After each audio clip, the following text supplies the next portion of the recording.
എൻ്റെ തലയിൽ അത്യാവശ്യം നല്ല രീതിയിൽ തന്നെ താരനുണ്ട് കേട്ടോ. ഇപ്പം അടുത്താണ് എൻ്റെ തലയിൽ ഇങ്ങനെ നല്ല പൊറ്റം പൊറ്റം പോലെയും അതുപോലെ ഇങ്ങനെ പൊടി ടൈപ്പും ഒക്കെ താരനുണ്ട്. ഞാൻ ഒരുപാട് പ്രൊഡക്ട്സ് ഇങ്ങനെ നോക്കിക്കൊണ്ടിരിക്കുകയായിരുന്നു ഇൻസ്റ്റയിൽ. ഇതൊരു പ്രൊമോഷൻ വീഡിയോ ഒന്നല്ല കേട്ടോ, ശരിക്കും ഞാൻ എൻ്റെ പേഴ്സണൽ എക്സ്പീരിയൻസ് പറഞ്ഞതാണ്. ഇത് ഞാൻ ഇൻസ്റ്റയിൽ ഇങ്ങനെ നോക്കി കണ്ട ഒരു ഇതാണ് കേട്ടോ, ഒരു എണ്ണയാണ് ആഷ് ഡാൻഡ്രഫ് ഓയിൽ പറഞ്ഞിട്ട്. അത് റിവ്യൂസ് കണ്ടിട്ടാണ് ഞാൻ വാങ്ങുന്നത്. എനിക്ക് ഉറപ്പുണ്ടായിരുന്നില്ല ഇത് പോകുമെന്ന്, കാരണം ഞാൻ കുറേ തലയിൽ എന്തൊക്കെയോ തേച്ചിട്ടുണ്ട് പക്ഷെ പോയിട്ടില്ല.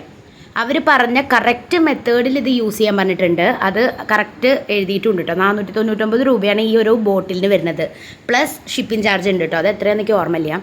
അതൊക്കെ കൂടിയിട്ട് ഞാൻ എണ്ണ വാങ്ങി. ഇത് അപ്പം ഞാൻ ഉപയോഗിച്ചിട്ടില്ല കേട്ടോ. ജൂൺ 12-നാണ് എനിക്ക് ഈ എണ്ണ കിട്ടിയത്. 13-ാം തീയതി തൊട്ടിട്ട് ഞാനിത് തേക്കാൻ തുടങ്ങി. 1 വീക്ക് ആയപ്പോഴേക്കും എൻ്റെ തലയിലെ ഡാൻഡ്രഫ് മൊത്തം പോയി ഗൈസ്. അത്രയ്ക്ക് ഉണ്ടായിരുന്നു എൻ്റെ കയ്യിൽ. അമ്മയാണ് എനിക്ക് എന്നും തേച്ചിരുന്നത്. അവർ പ്രത്യേകം പറഞ്ഞിട്ട് സ്കാൽപ്പിൽ മാത്രമേ ഇത് തേക്കാൻ പാടുള്ളൂ. തേച്ച് കഴിഞ്ഞിട്ട് 20 to 60 മിനിറ്റ് വരെ ഇത് എണ്ണ ഇങ്ങനെ പിടിച്ചിട്ട് നിൽക്കണം. അത് കഴിഞ്ഞ് ബേബി ഷാമ്പു യൂസ് ചെയ്തിട്ട് വേണം നമ്മളിത് കഴുകി കളയാം കേട്ടോ. ആ എണ്ണ മൊത്തം പോകണം. പിന്നെ ഇത് 1 വീക്ക് നമ്മുടെ താരൻ എപ്പോഴും ഫുള്ള് പോയി കഴിഞ്ഞാൽ പിന്നെ ആഴ്ചയിൽ 1 ദിവസം മാത്രം ഇത് യൂസ് ചെയ്താൽ മതി എന്നാണ് പറഞ്ഞത്. കുട്ടികൾക്കും ഇത് യൂസ് ചെയ്യാം. ഒരു എഫക്റ്റും ഇല്ല കേട്ടോ, സൈഡ് എഫക്റ്റും ഇല്ലാത്ത എണ്ണയാണ്. എനിക്ക് അലർജി ഉള്ള ആളാണ്, പക്ഷേ ഇതുവരെയായിട്ടും ഒരു കുഴപ്പം ഉണ്ടായിട്ടില്ല ഈ എണ്ണ തേച്ചിട്ട്. ഇത് സത്യം നിങ്ങൾക്ക് താരനുള്ള ആർക്ക് വേണമെങ്കിലും ഈ ഓയിൽ വാങ്ങാം. ഞാൻ 100% ഗ്യാരണ്ടി തരുന്നു. അവരുടെ പേജിൽ പോയി നിങ്ങൾ നോക്കി നോക്കൂ. ആഷ് ഹെയർ കെയർ എന്തോ ആണ് പേജ്, എനിക്ക് ഓർമ്മയില്ല. ഞാനിതിവിടെ കൊടുക്കാം കേട്ടോ.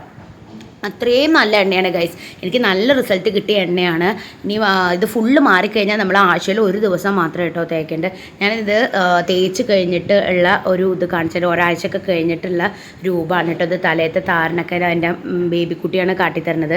താരനൊക്കെ പോയി ഗൈസ്. മറ്റേത് ഇവിടെയൊക്കെ ഇങ്ങനെ പൊറ്റം പോലെ ഉണ്ടായിരുന്നത്. ഞാൻ ബിഫോർ ആഫ്റ്റർ പിക്ചർ ഇതിൽ ആഡ് ചെയ്ത് നിങ്ങൾക്ക് കാണിച്ചു തരാം. ആർക്കെങ്കിലും വാങ്ങണമെന്നുണ്ടെങ്കിൽ ഞാൻ ഇതിൽ അവരുടെ ഇത് കൊടുക്കാം കേട്ടോ.